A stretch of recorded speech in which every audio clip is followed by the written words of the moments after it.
Good morning, Master Keith. Good morning, sir. Morning, Hafez.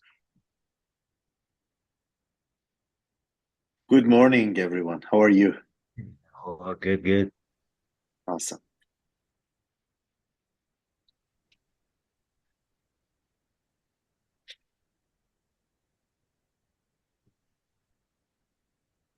Hafez, how's our good friend, Mr. Amir Reza? Oh, he's doing well. He's doing well. Yeah, we've been in That's touch almost every single day on different deals. So yeah, I learned a lot from him. He's a very nice guy. I know he's a good amazing. friend of mine, but also very knowledgeable and very patient with me. So yeah, things are going well. Mhm. Yeah, It's It's good to hear, amazing. Hafez. Nice to meet you. nice to meet you. Thank you. Sorry, my webcam seems like it's not working today, so you can't see me. But yeah, thank you so much, kid. I know a lot. I heard a lot from you and your expertise in this. So yeah, it's an honor meeting you. Oh, thank you. Yeah, We should start seeing people come in now.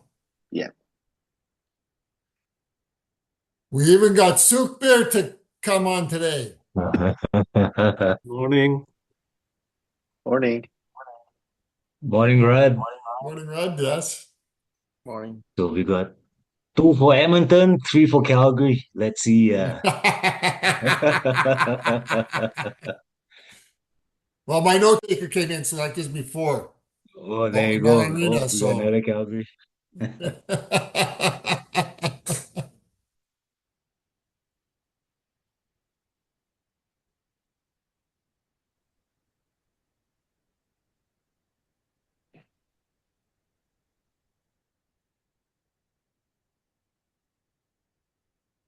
Michael, welcome.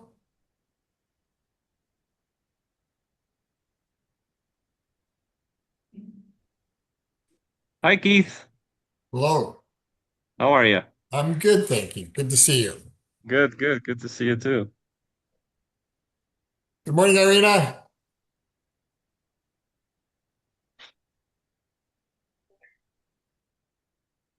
Irina in her fancy new chair. Yeah, it's a It nice one. looks comfy, Irina, I have to say.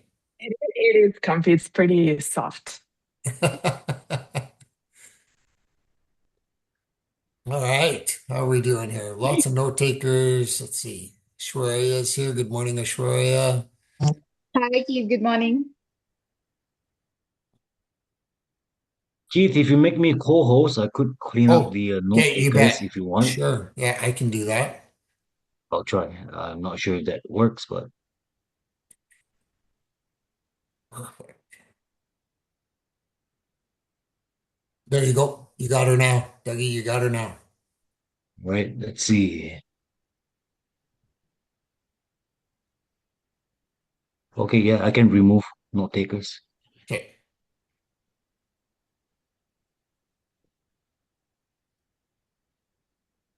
Leave mine in there.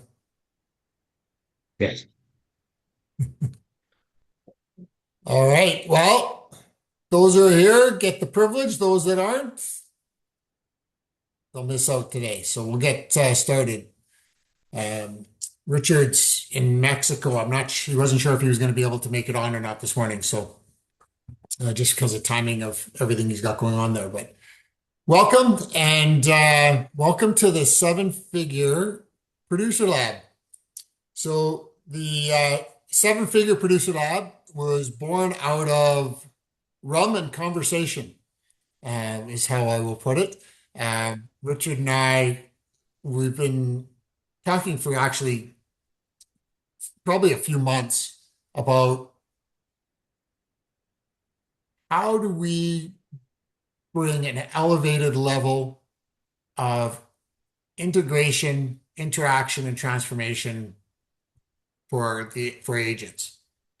And in just watching and viewing people's comments and things on the different, or in different enrich groups, we really felt that we needed to up our game in how we brought our agents into this new generation or new iteration of what this mortgage broker business looks like.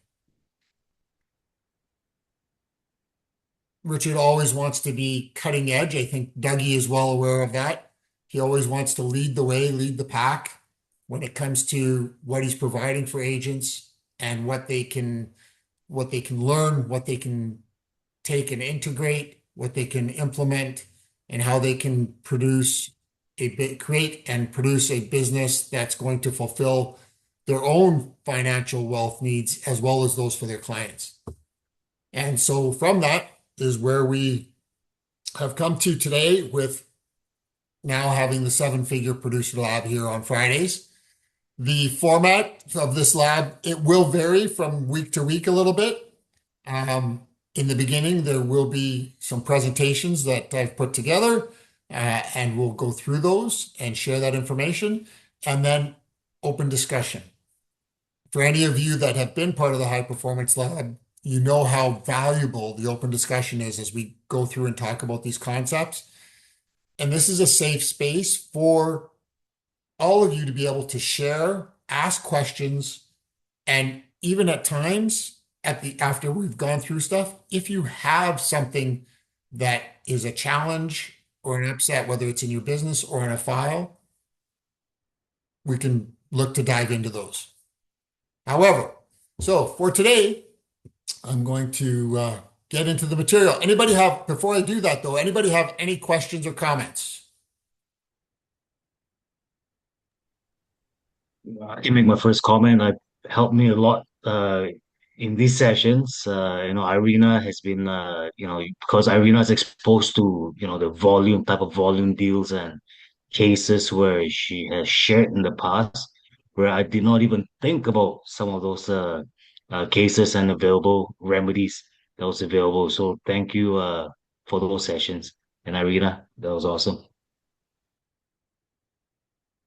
Excellent. Thank you, Dougie. And that's the whole reason part of it is building the concept of team, and that you don't have to do it alone. So that's a big one. Just don't feel like you're out there on an island having to do it all on your own. So here we are. And as I said, the 7-figure producer lab, we're here for building communities, creating equity, and transforming lives.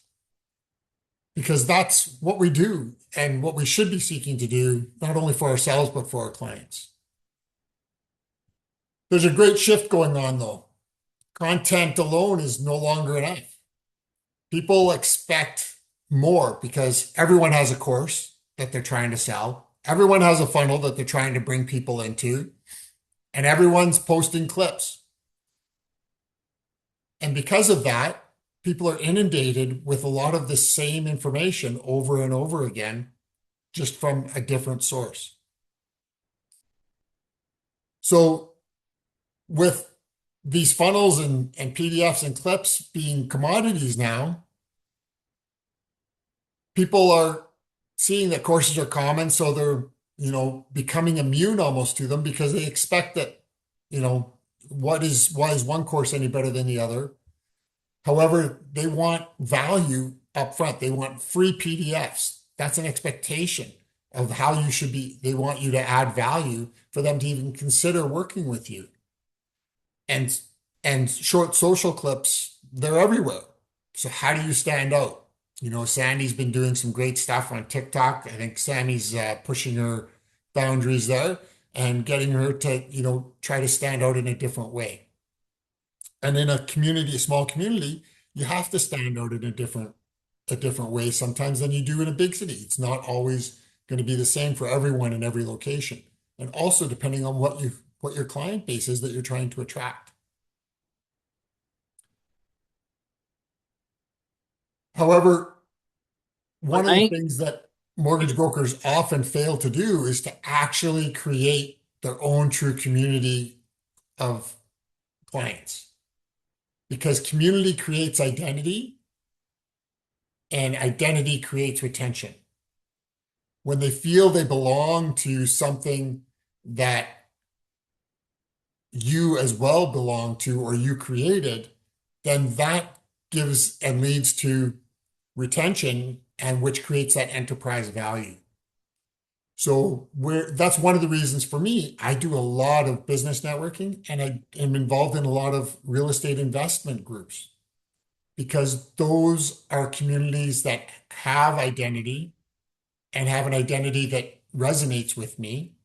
And through that, I'm able to speak the same language, understand what their goals and objectives are on a much higher level. And then that builds trust, which creates retention and creates that enterprise value. Because we're the experts.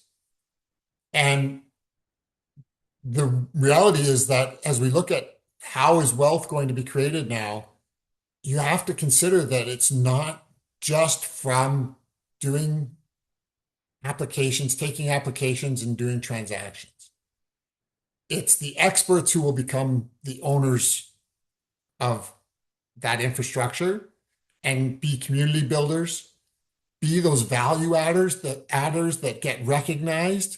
When recently I went to an event and someone recognized me for the value that I add in the comments and how I make comments and responses to people's questions in a Facebook group that I'm part of.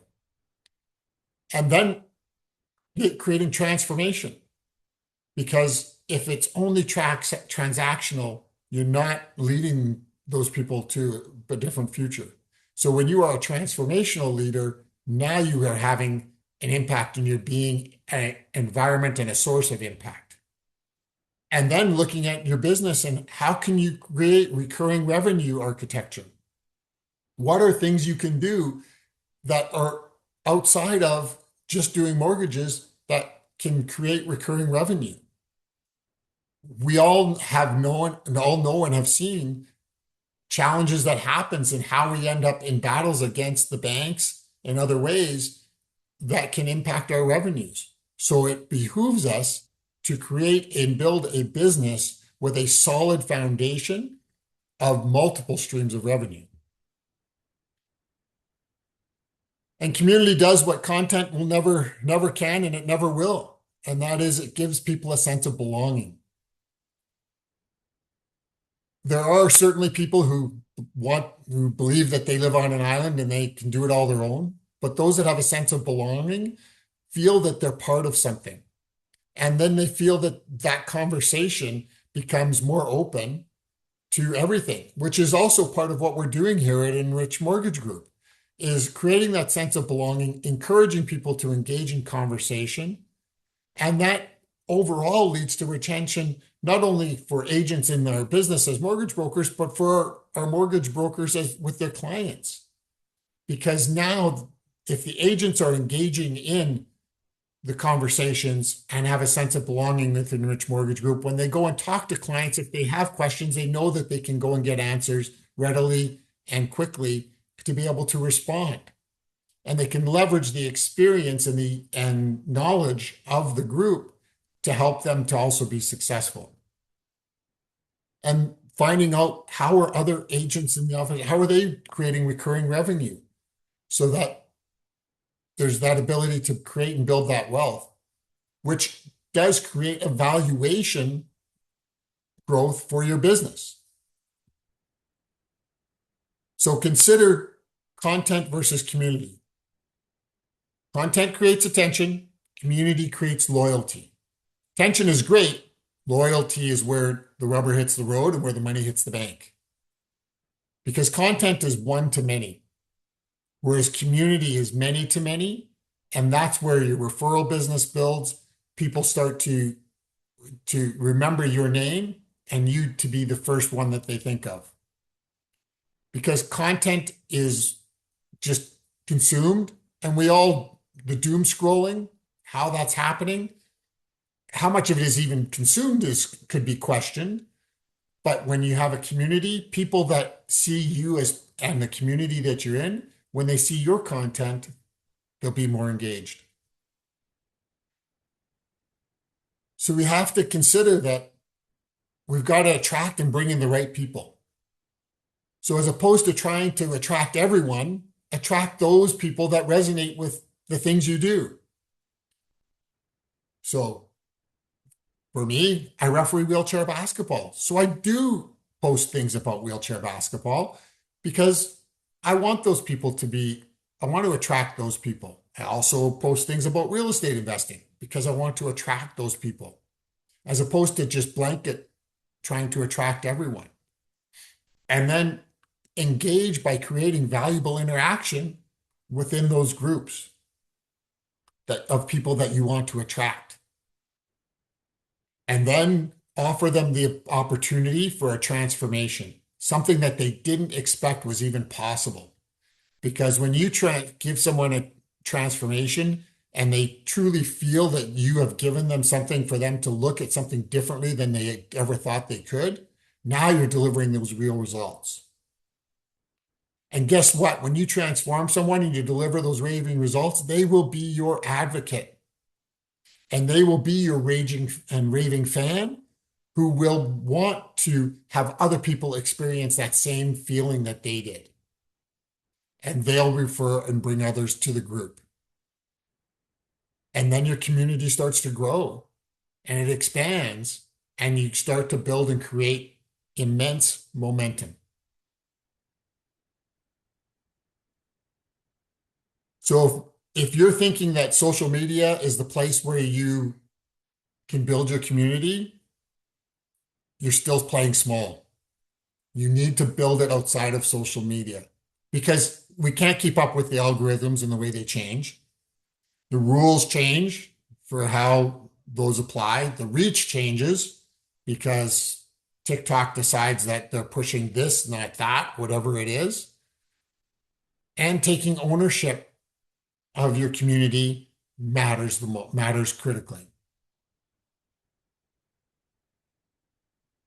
So make sure that you're looking at building where you own the relationship and your system and the future for your clients and the future for your own business.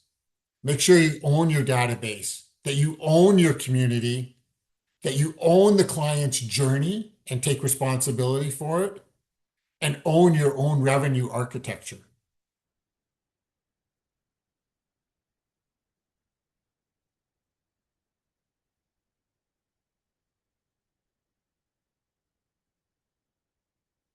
That's what I wanted to start with today. Maybe a little heavy, maybe a little hard hitting. However, I wanted to provide you with bring enlightenment and a different way of thinking about how you work as a mortgage broker and how you view your role. Any comments or questions?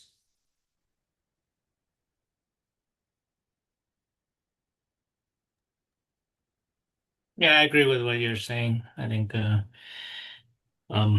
you can easily get lost with how we add value, and it's almost like becoming self-serving versus client first thinking, right? Really solving their problem. Um, it, I mean, it can get very challenging, right? Because on the one hand, you need to feed your family. On the other hand, you need to act in your best interest of your client. Um, I've personally had to challenge myself to ask myself the question, or ask myself the question in two ways, I guess. Uh, am I proud of myself, or would my dad be proud of me? Right? And Interesting. when I ask that question, the answer becomes a little more clear. I would rather um, be able to tell my dad, I turned this down because I didn't feel it was right for the client and myself, than to actually take it on just because I need the money. Well, and here's, you said something right at the beginning, Jackson, that's important to consider from what you said. What comes first? Feeding your wallet or feeding your soul? Because if you start with feeding your wallet, are you truly going to be feeding your soul in how you feel about how you're showing up in the world and how you're showing up to your clients?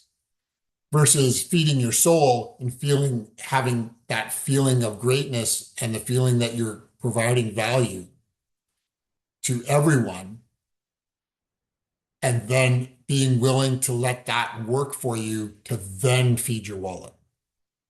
And we often push to reverse engineer that, and it can often also get in our way. And why do we reverse engineer it? Because we often operate from a place of fear. And we make choices and decisions from a place of fear of not having the money that we need to feed our own family, knowing that the reason that clients are coming to us is because they have that same fear. And being able to set our own fears aside to be fully open and accessible to our clients is critical. Yeah, I guess to add to that, I guess one of the things I'm starting to learn is I guess not everybody thinks like me or should think like me. I think now then my role is to advise on what I think, what I feel, and if the client still decides to proceed, like, ethically or whatever, right, then I've removed somewhat the responsibility from myself because I've done my due diligence. So I don't feel then necessarily personally held responsible. Although it's a very serious conversation when that happens. So. Absolutely. Absolutely. There's only so much that we have control over, and everything we have control over is ourselves. So how we show up in a conversation versus how a client is showing up in a conversation, we can't control how they show up in the conversation.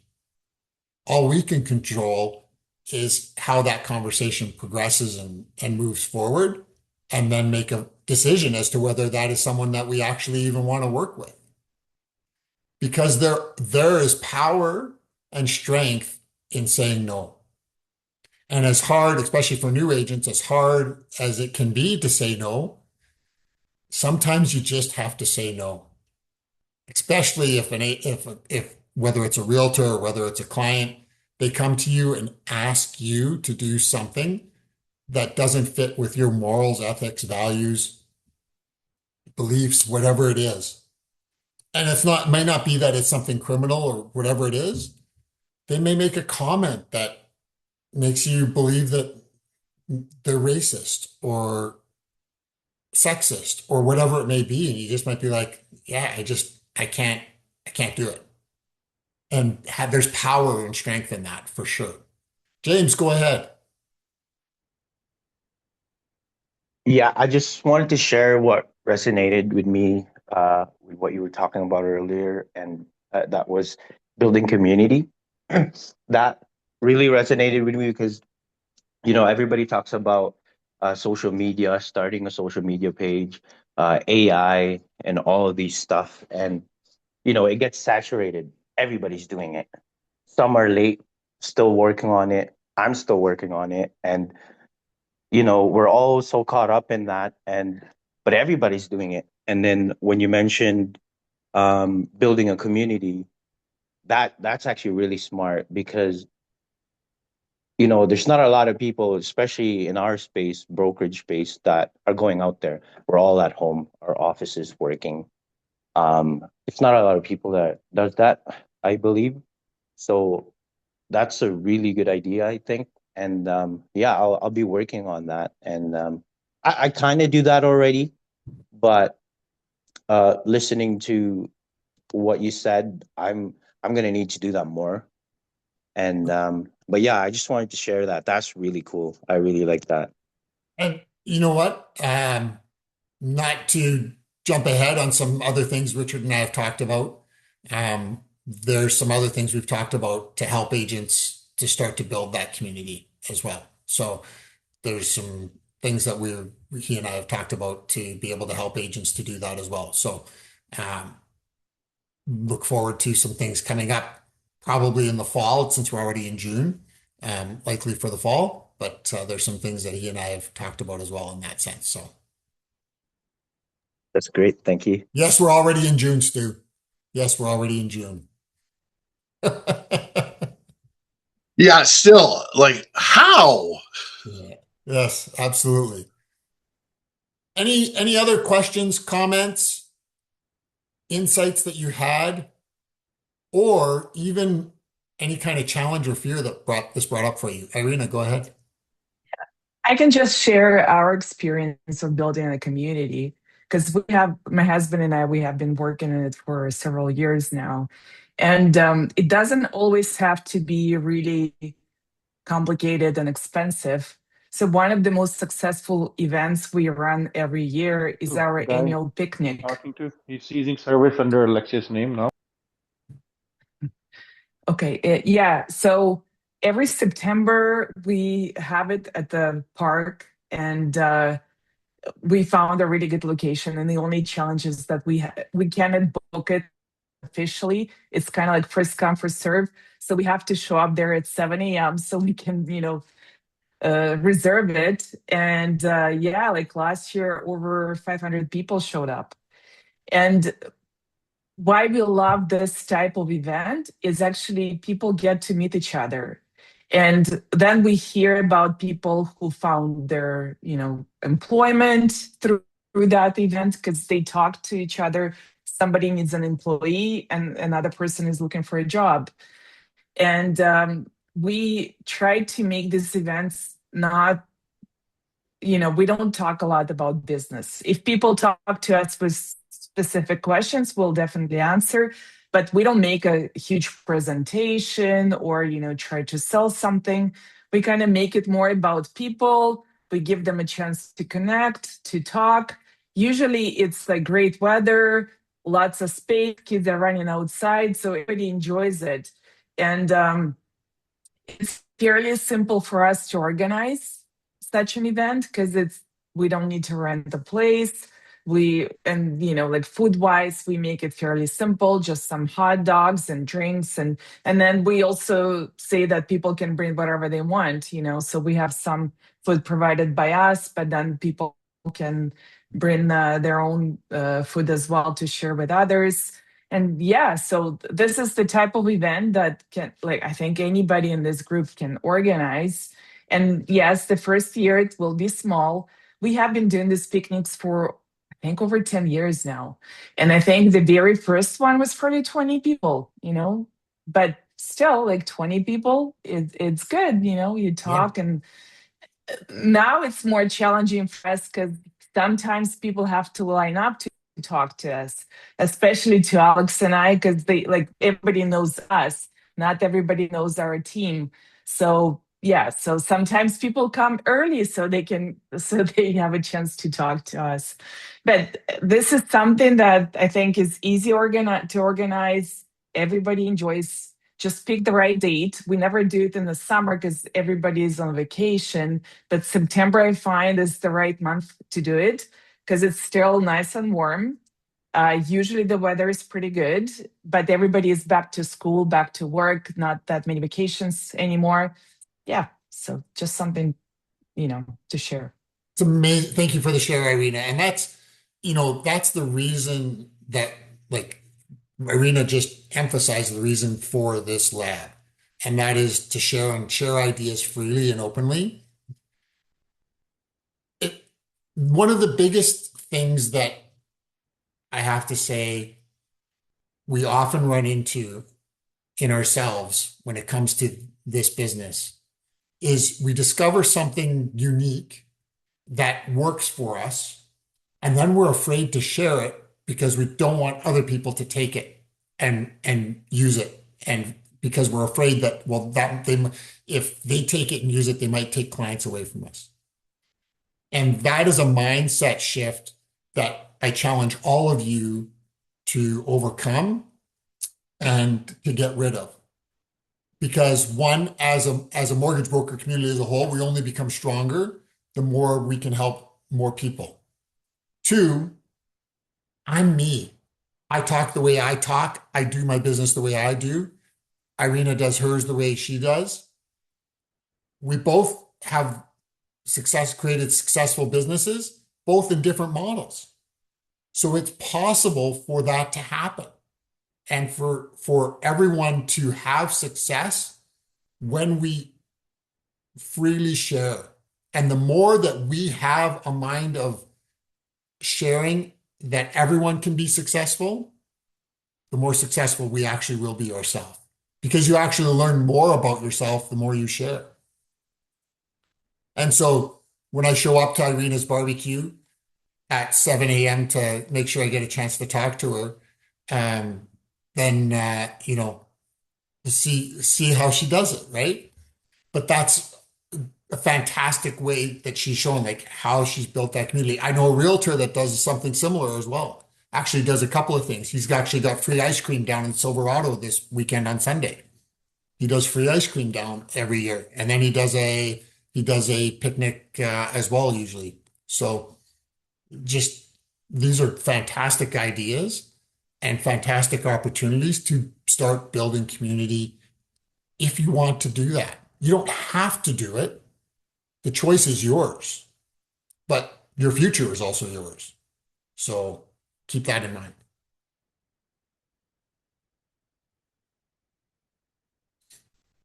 Any challenges that anyone has that they want to bring up?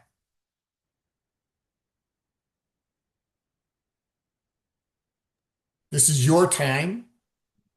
It's not my time, because if we don't contribute and we don't open up, then we don't offer everyone here the opportunity to also provide support. I have a question, Keith. Absolutely. Yeah, so I'm pretty much new compared to other people here. Started this January, and Well, since then I welcome. learned. Congratulations. Thank you. I learned a lot by dealing with different clients, but basically, I have a dilemma of either being too much in support of the client, and what I mean by too much is basically just doing whatever they say, just to kind of attract their kind of confidence and basically trust. But sometimes to say no, or you know what I mean, like dealing with the clients, specifically with considering the fact that they want to be your lifetime clients, so they will get back to you, let's say after their first term ends or whatever. It's always challenging because sometimes you don't feel comfortable providing information to some people that they may.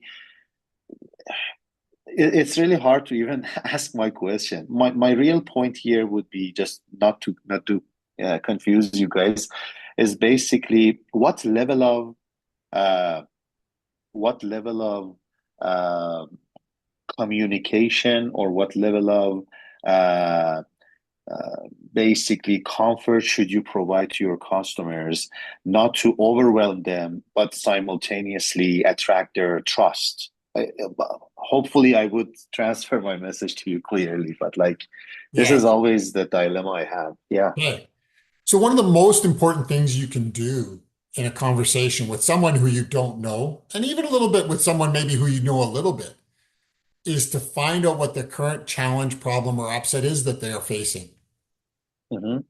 Start with that and don't step over it until you understand it. When you, I think here, and women are maybe a little better than men at this, I would say, in general, in being willing to actually listen and hear and then accept what it is that's going on in their life, in the client's life. Because that current challenge or upset is the reason that they even reached out to have a conversation first. So don't step over it. And if it takes a significant part of the conversation to work through, be okay with that, because that's where you're building trust. You're building trust and adding value by being willing to listen. And if you just start with listening and asking great questions, that's great starting point for the conversation to build and grow from. Because then when you get to the point of going, okay, tell me more, tell me more. And how did it, and what did the, how is that going for you right now? How are you feeling? What in a perfect world, what does a different future look like if we were able to resolve that for you? Now you're getting them to open up without, you're not sharing a bunch of information. Now they want to work with you because of how you've made them feel, not because of what you shared. And you're offering the opportunity. That's where the opportunity for transformation begins. Jackson, go ahead. Thanks. Yeah, I just kind of wanted to maybe add to that. Maybe this might provide some perspective. I'll share a story yesterday. I got a referral call to somebody from Ontario. I didn't know them. Um, so I guess maybe the first level of trust was it was a referral.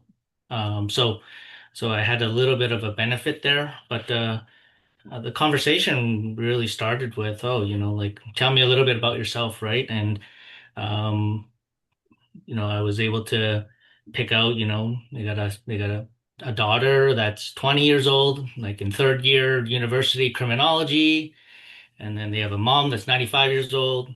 Um, and I was like, oh, criminology, like I know people at Edmonton Police, you're planning to move here. Hey, maybe I might be able to connect you, right? And she's like, oh, that's awesome. So, it was like had nothing to do with real estate, but it was like it indirectly, right? It added credibility and value, right? So the conversation became much easier because then after I was like, well, okay, well, tell me about your income, right? I was like, oh, okay, no problem. Like it was like 130,000, for my husband, 70,000 for me, right? I was like, oh, okay, great. So like I think, and I knew that they were. I can hear it in their voice. They were immigrant, right? So was able to kind of draw some connection. I was like, oh, like I understand it's so difficult to come to a foreign country, right? And so I think I just connected. Really, I started connecting heart to heart first, right? And then I transitioned to the head conversation, right? And then, Relatability, yeah. right? Being able to establish relatability is huge. And so that's where you have to be prepared, willing, and able to open up a little bit about your own experiences in your own past. Now, some of you are younger than others here and maybe don't have as many experiences in life as others. Um, yeah, I'm looking at you, Stu, you old fart. And so, but just so be prepared to dig into your own personal experiences and openly share them to be able to understand. And if they express an experience that you don't or can't relate to because you haven't experienced it, that's a good time to ask them to tell you. Don't tell them that you've never experienced that. That's where understanding how to respond. Like, I can't imagine what that must have been like for you and your family or for you. Tell me more about that. I'd love to hear more. And so those are great ways to bridge the gap between creating relatability and also creating understanding and connection. When you can create connection easily, when you have maybe a similar story or experience of your own, whereas when you don't, it's obviously much harder. So you have to take a different tact in the conversation to do so. Go ahead, Michael. Hey Keith, it's all very good information. You're able to sit back and kind of just go deep into your mind and think about how you approach these things. But yeah, myself, I'm just brand new here. It's just started a few weeks ago. So You're not brand new anymore.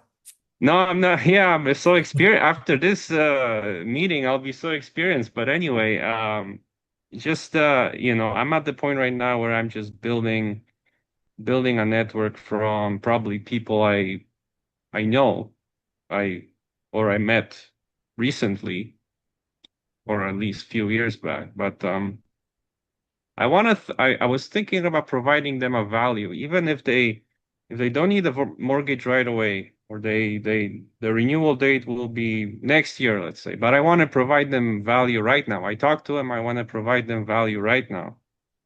Could I obviously educate them on mortgage terms or mortgage rates and Absolutely. stuff like that? But also, I was also thinking, well, I say this to them. What if you give me your mortgage statement, I can see if you're in a good product currently, or something Absolutely. along those lines. Absolutely. Here's the other piece. If it's people that you know, when you're reaching out to them to let them know that you made a change, don't reach out to them and from the space of just telling them what you do. Reach out to them from the space about telling them why you've decided to do this. Let them know why it resonates with you to make this change. And open yourself up to them in that way. Because if they resonate or see your story within themselves, which they may, because you've made a change, taken a leap, whatever it is, a leap of faith, then geez, you know what? Michael did it. I never thought he'd do that. He did it. I need to reach out to him. I need to find out how did he do it? What happened?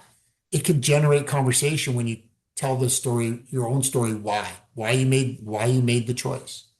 So don't just always focus on telling people about what you do. Make sure you also let them know why you did it, especially people you know, right? Like as you said, your own community, people you know who know you as they knew you as Michael who did this, but now you're Michael, the mortgage broker. Well, bridge the gap. Bridge the gap for them. Because if you don't bridge the gap, they'll make assumptions or they won't even ask. So bridge the gap. Stu, go ahead. All right, comment from the apparent old guy. Thanks, Keith. Bastard.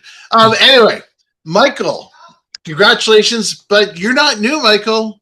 You know more about mortgages than 95% of the people you're going to see on the street. So you're not new. So have confidence. You know more than most people do about mortgages right now. I just love putting people into debt. That's what I tell them. No. Excellent. But hold on. That's not the right mindset though, Michael. You love putting people into opportunities to build a financial future. Yeah, no, I was just joking. Yeah, I know. no. But be careful though. Be careful when you say just joking, because you can unfortunately have that come out at the wrong time with someone, and it can be detrimental. So be careful sometimes about just words we use, even in a joking space. Just be aware. And I thought Hafez said he was wondering about engaging with people. And Keith, you were dead on. I just wanted to add to him and be honest. If you don't have a life experience that they're describing, be honest. I've never experienced that. I haven't lost my parents yet. I don't know whether I can only imagine what that's like. Tell me more. Tell me what you went through. Tell me what you're going through. Exactly. Yeah. Exactly. Yeah. The more our role here is to help people. And that's the biggest rush, is to help people. Yes, it's with their mortgage, but to help them. And the more you understand about them, the more you can help. Yeah, so Keith's dead on. Ask those questions. Ask those questions. Absolutely. Go ahead, Irina. I would also recommend partnering up with someone like a senior mortgage broker, because there are many brokers out there who need help and support. And if you offer them that you'll do the work on their files for free in exchange for mentorship, they will not like often they will not resist that. Some will resist because there are people who want to control everything and want to do everything themselves, but some others will accept it very gladly, and a win partnership, because for you to gain experience will be really hard, and you can go the long way, like the complicated way, kind of learn it all yourself, and this is the way most people do, or you can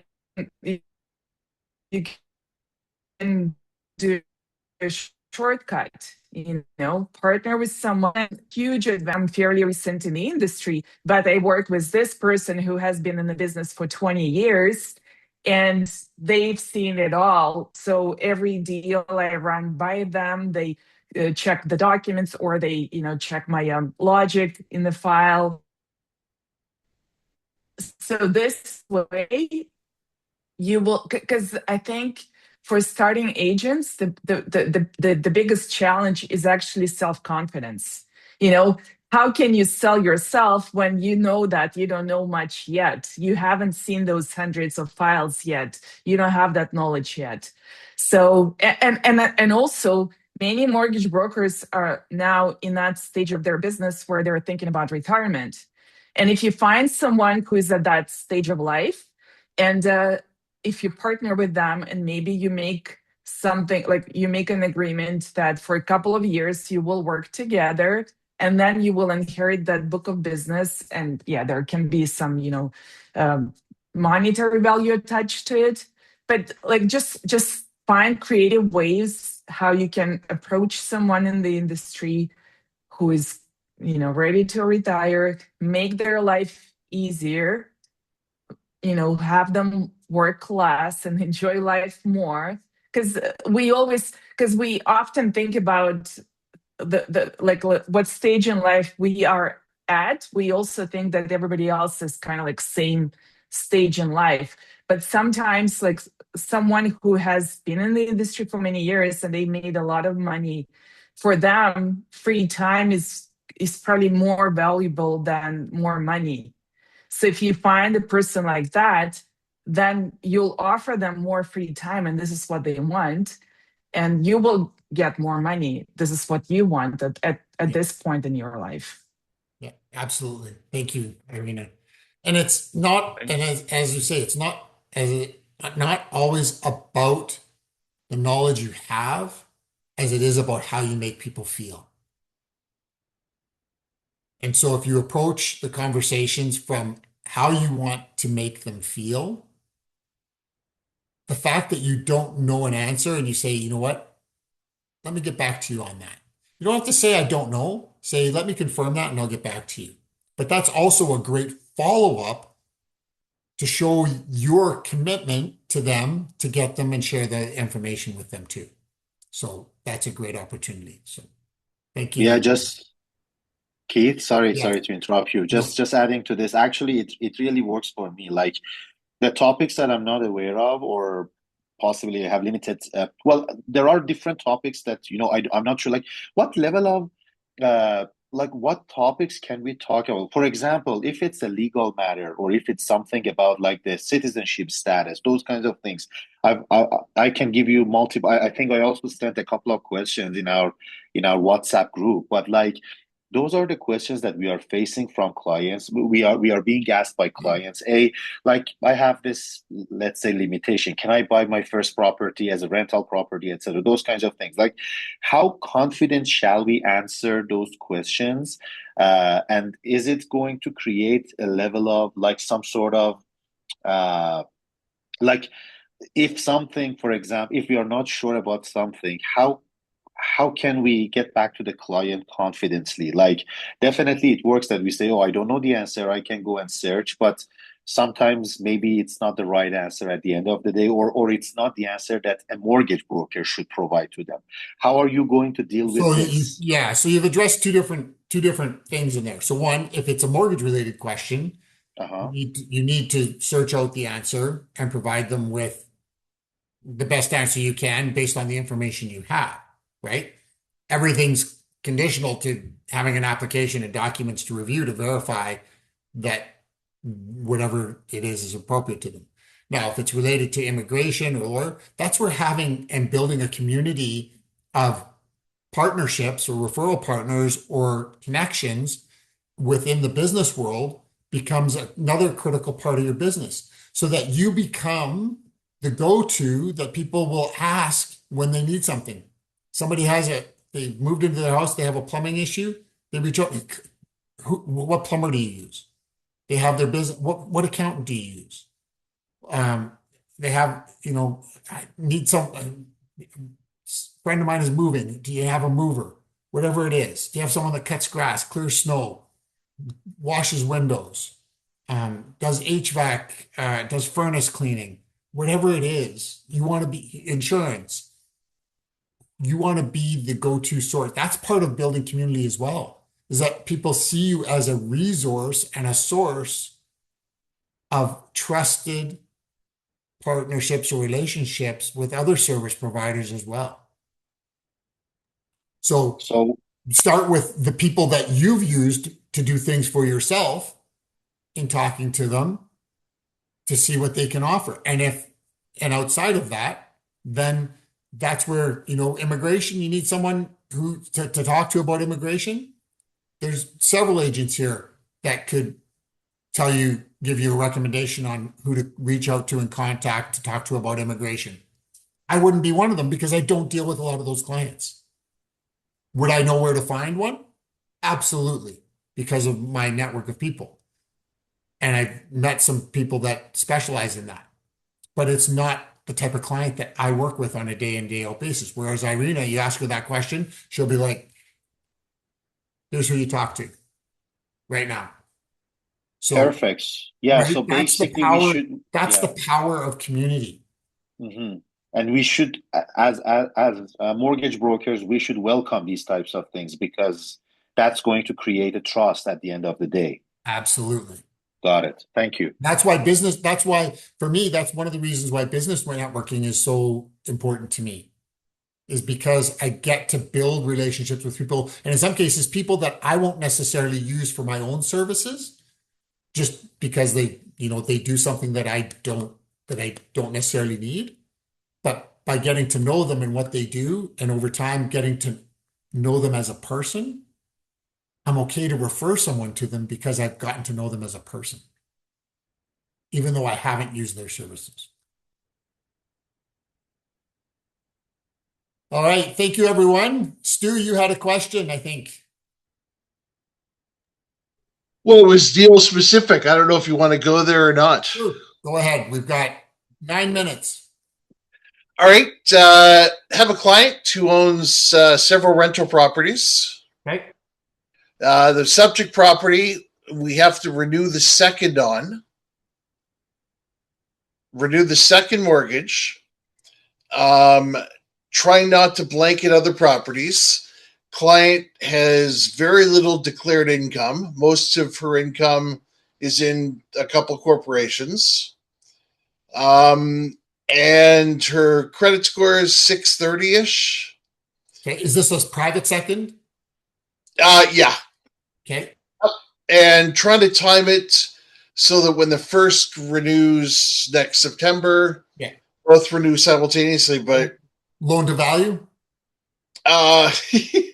It was 70%, but with the values dropping, we're going to be close to 80 with fees included.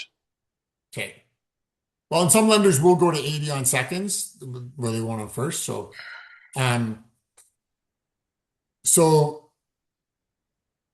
Major city? Yeah. GTA, great, like in the Toronto area. I would think that there's got to be, I would check with maybe Black Bear. I would check with Greenlight. I would check with, I don't know if Shelter, I don't think Shelter lends in Ontario. Maybe Neighborhood. Yeah, Black Bear want collateralization. Okay. But Greenlight I haven't approached, so thank you. Maybe Peerage I don't know them. and what's it called? Pravin. There's another one out of Ontario that recently reached out to me. It's called Pravin Capital, I think, or Pravin. Can't remember exactly what it is. Okay. Pravin. Let me do a quick. Yeah, Black Bear, and I've already submitted to Black Bear. Okay. So that was a good first call. Because they go up to 80% LTV. Yeah. Yeah, Peerage. And that's something for everyone else on the call, and especially the newer people. Property values normally go this direction, is what we were always told. But they have kind of turned and they're going the wrong direction. Yeah. Stu, Royal Canadian Mick out of Ontario. Okay. Yeah, them I know. Helen Gadsby. Okay. Yep. Yep. Oh, yeah, I get her spam all the time. Yeah. So. Cool. Thanks. You're welcome. Yeah, maybe Geeko. Yeah. Already tried. Yeah. Nope. I was thinking maybe VWR as well, but they're generally max 75. I don't exactly. know. I don't know if they'll maybe Alta West will go to 80 on a second. Nope. Oh, okay. In Ontario. Okay. That was my only other thought. So well, Alta West look at ratios as well. Yes. Yeah. The ratios are, because of our income, the ratios are like 150 and yeah. Okay. But if it's business for self, and the business for self side, like the business statements can bring down not just declared income, because Alta West will look at actual business statements versus the declared income. So just keep that in mind. So all right. Any other comments, questions? I hope you all enjoyed today's presentation. I look forward to seeing you all back next week. And we'll have an amazing weekend. Have an amazing week. Make sure you stay in action and take care of yourselves. Thanks, Keith. Thank you. Thanks, Keith. You're welcome. Thank you. Have a good weekend. Bye. Thank you.